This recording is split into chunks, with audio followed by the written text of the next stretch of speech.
Pinkan Mambo ngaku pernah tolak cinta Ahmad Dhani malah banjir cibiran. Pinkan Mambo mengaku pernah tolak cinta Ahmad Dhani. Dalam pengakuannya, mantan suami Maya Estianty sempat menyatakan cinta padanya. Namun hal tersebut berujung penolakan dari Pinkan Mambo. Akan tetapi, dia enggan membeberkan ceritanya lebih lanjut. Alasannya, Pinkan Mambo tidak ingin Mulan Jamila, istri Ahmad Dhani yang sekarang marah padanya.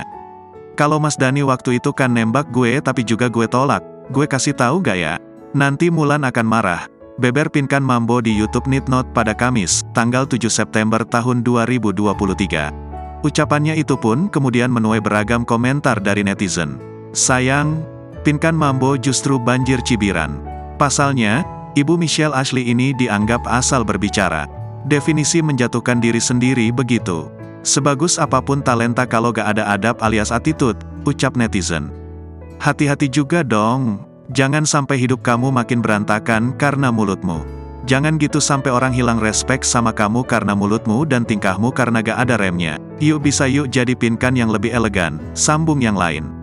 Sebelumnya mengaku pernah menolak Ahmad Dhani, Pinkan Mambo juga sempat mengatakan dirinya sempat menyatakan cinta pada Once. Namun perasaannya tak bersambut karena mantan vokalis Dewa 19 tersebut menolak Pinkan Mambo.